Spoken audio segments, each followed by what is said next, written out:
Hello, welcome to Revenant Reads. I'm Ben, and this is another edition of Fresh Red Kills.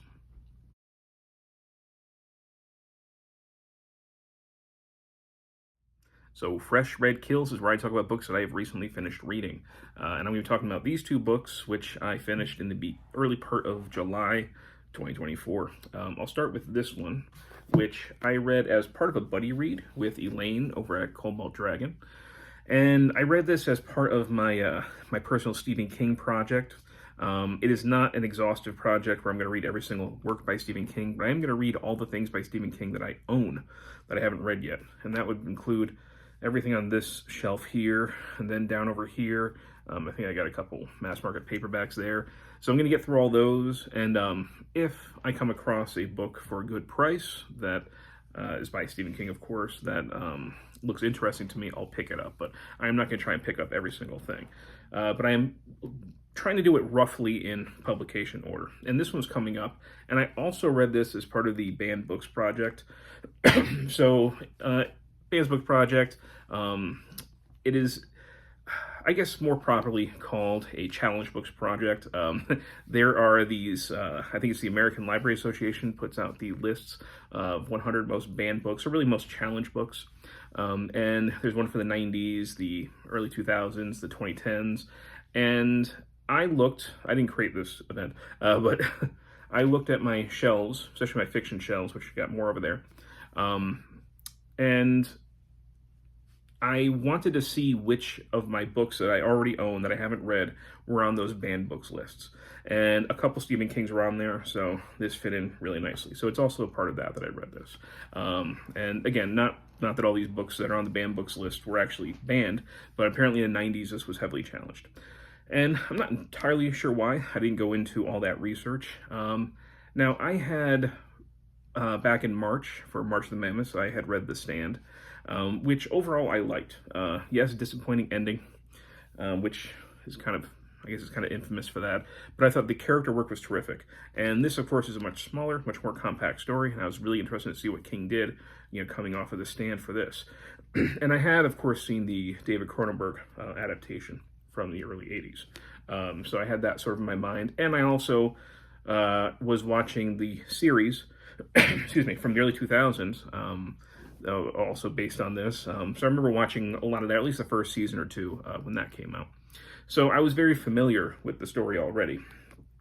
Now, I think myself and Elaine kind of had a very similar reaction to this. She's nice to buddy read with. She has great insight.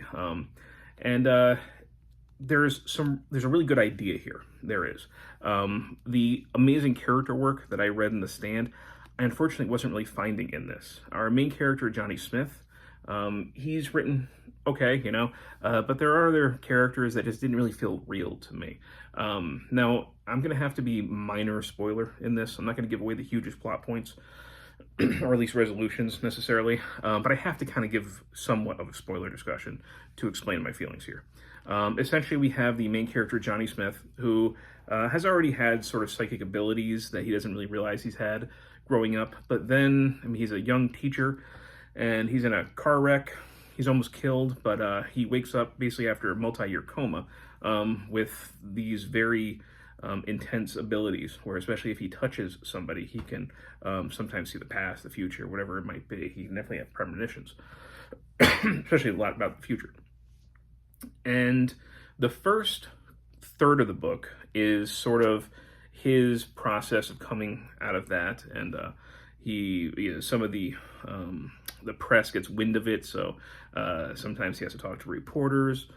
He's trying to basically relearn how to walk again, and he finds that the woman that he thought he was going to marry before going into a coma has moved on, and that stuff is fine. It was all right, and he also gets to know this doctor who kind of I wouldn't say father figure, but definitely helps to kind of mentor him and is a real ally of his.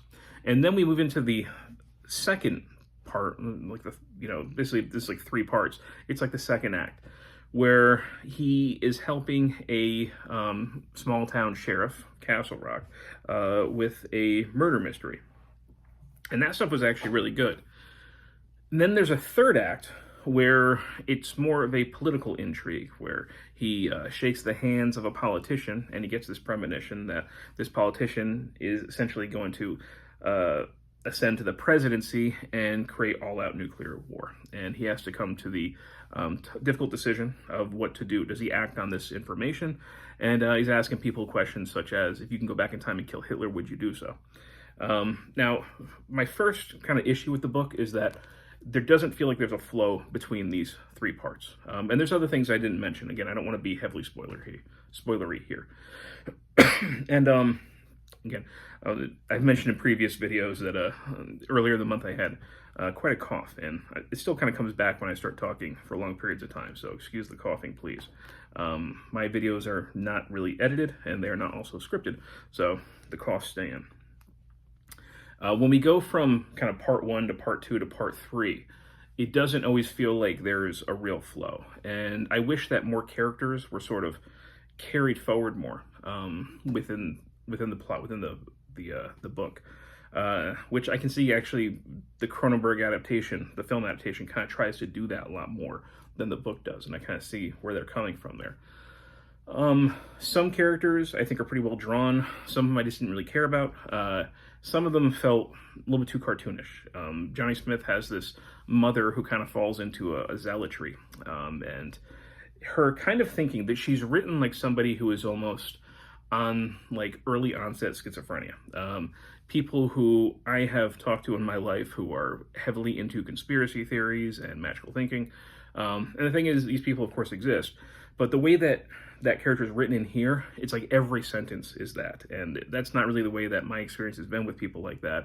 If you talk to them long enough, you'll start getting it, but they can usually have a normal conversation up to a certain point, and you don't really see that with this. So she was kind of more of an annoyance than anything else as a character. And the other thing is our villain in this, Greg Stilson. So, again, minor spoilers, but when we first meet him, it's in the very first pages of the book where he's this like Bible selling traveling salesman, and he just kind of kicks a dog to death. So King is letting us know right off the bat this is a no good person. And then throughout the book we see him gaining political power, but he's depicted more like a crime boss, and not exactly a convincing way. King seems to think that if somebody is like as bad as Stilson is, that he would need criminal activity somehow in order to ascend to his office, and I don't think that's at all true. My main issue is that when Johnny has to make the decision, basically, would I assassinate this person, it really ultimately has nothing to do with his criminal activities. It is entirely about his decision to create a nuclear war as president, which you don't need all the criminal activities for that. I mean, he could be, an absolute, he could be on the other end of the spectrum where he is much more rigid and, follows the law to the T. Maybe he's a preacher or something like that. I don't know. But I just didn't feel like we needed all that stuff. And I kind of wish that this was written with maybe a little more ambiguity. Because we also find out at a certain point that Johnny is getting a brain tumor. So it'd be nice if as a reader, we don't know, is his premonition about Greg Stilson, is it real? Is it a result of the tumor? Maybe leave us hanging a little bit more. But King is very in this, laying it all out very much in a very direct way that I kind of wish had a little more nuance. So I'm not really going to say much more. I thought it was an okay book. I know that this is really well loved by certain King fans, and it was okay. I have this, there's a cough again. I have this this page marked because I had to laugh a little bit. This is when Johnny Smith is looking into Greg Stilson's past. And this is what he says. Johnny guessed he must have come close to dropping out of school on dozens of occasions. He had probably avoided a bust out of sheer dumb luck. If only he had taken at least one serious bust, Johnny thought often. It would have ended all these stupid worries, because a convicted felon can't aspire to high public office.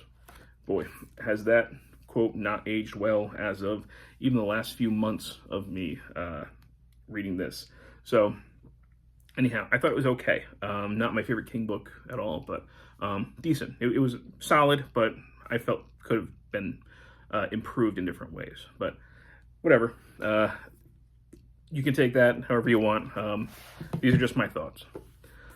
The other thing I read this for Historathon 2024. That is a year-long reading event where we read nonfiction history, and we split the year up into 4 quarters, and this quarter that we are currently in is quarter 2, where we look at the years 500 to 1500. And I didn't know much about, I guess my wheelhouse more for this time period is going to be Western history. So I wanted to look at more Eastern history, and I've had this on my shelf for years now. And I didn't know much about Genghis Khan other than, stuff that I'm sure was more or less derived from stereotypes than from actual history.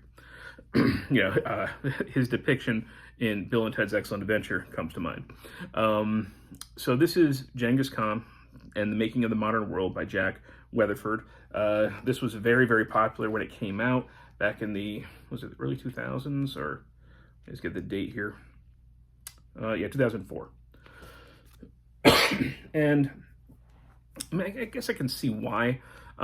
This was absolutely a very entertaining, very readable book.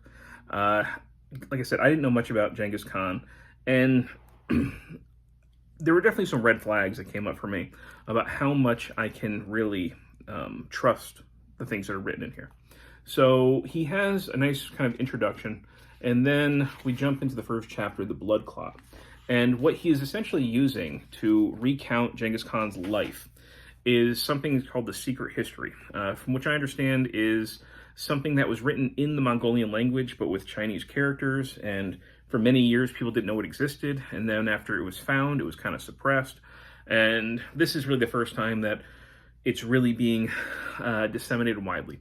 And it's essentially giving the Mongolian version of Genghis Khan's life. So we can see his life not through his enemy's eyes, but through Mongolian eyes. Now, of course, there is immense value in that. And there's no doubt that Genghis Khan has been, basically depicted as monstrous, maybe unjustifiably. But he relies so heavily on this secret history, it seems like uncritically. We get a corrective history here to try and rehabilitate the image of Genghis Khan, but you do get the sense that it's going too far in the other way of the spectrum, because millions of people died under Genghis Khan's rule. And he doesn't really address necessarily that. He'll talk about, so Genghis Khan would do these brutal things, but then he'll compare it to things that were going on in Europe as though, that was, at least he wasn't doing that, or they were doing that elsewhere, so we can kind of excuse him. You get that sort of thing quite a bit. And at the end, it really feels like, in the last part where he's basically talking about where we're getting into the making of the modern world, where he's kind of talking about how Genghis Khan and the Mongolians have influenced things, you do feel like at times he is overstating things. I just have an example here, my last tab, on page 262. He says, the 20th century development of the tank allowed cavalry and artillery to again be combined in one military unit in a way that had not been practical since the Mongol mounted archers. The military minds of all countries looked to these earlier Mongol models for clues of how to fight in the modern era of tank warfare. The Germans found the most effective application in their strategy of the Blitzkrieg, which followed the Mongol sudden appearance with a highly mobile army that raced across the landscape, etc., etc. Okay, so what it sounds like he's saying here is that the Germans learned their Blitzkrieg tactic from looking at the Mongols. But then he goes on to talk about how the secret history that he's basing a lot of this on wasn't translated or published in German until at least 1941. And he says later on, this is the paragraph ends with this quote, the secrets of the history remained secret from the Nazis. So essentially saying the Nazis weren't able to actually benefit from the secret knowledge because the translation had come too late. So, which is it? Did they learn from the Mongols or not? And then right after, I think, the next paragraph, he's basically talking about how the Soviets, in defending themselves against the Germans, would basically retreat, allow the winter to kind of set in, and as the Nazis are retreating again, we can attack them. And he's making that like it's Mongol tactics. Although I think didn't Tsar Alexander do the same kind of thing when Napoleon invaded? Again, that's not exactly something I'm super knowledgeable about, but these are my thoughts. And I'm like, did Alexander learn from the Mongols, or because that's not mentioned? So I don't know. It just feels like there's a little bit too much too much overstating things by the end. Now, all that said, this is still a very entertaining read. Genghis Khan's life is fascinating. I mean, the first book really deals with Genghis Khan. By the middle of the book, he's dead, and then we deal with his, excuse me, his son and his grandson, and the way that they did things, and how the Mongol Empire, basically lasted at least for a few generations after Genghis Khan. And that stuff is fascinating. But Genghis Khan's life itself is just a great story. I mean, there's something very cinematic about the way that it's written in here too. You can really imagine it, and I was definitely engaged. I was entertained, and I still feel like, even though I feel like there's a lot I have to take with a grain of salt, again, kind of overcorrecting things, I would like a more balanced approach to Genghis Khan. I was at least entertained, and I was,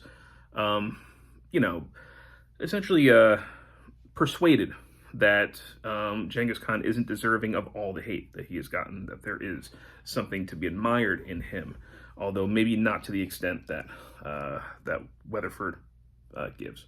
A few other cool things. One other cool thing I can mention really quickly is, I think it was Kublai Khan. He had this silver tree. I think it was him, or maybe it was his one of the previous Khans. I'm not here, one of them, but it's like this silver tree they had inside a courtyard, and it, like, the boughs of the tree would like interlace with some of the architecture, and there were places where like you can blow in and there was horns, and there's other places where like I think it was like wine would like come out or something. It just sounded like a really cool thing that the the Khans had constructed. But I did certainly learn a lot, but like I said, I am being very cautious in how much I want to believe what's in here, and just I think I need a more balanced view of the Khan after something like this. But still glad I read it. And that's it. So these are the two that I read. We've got Stephen King's The Dead Zone, and we got Genghis Khan, The Making of the Modern World. If you've read any of these, love to hear your thoughts. And as always, thank you, BookTube.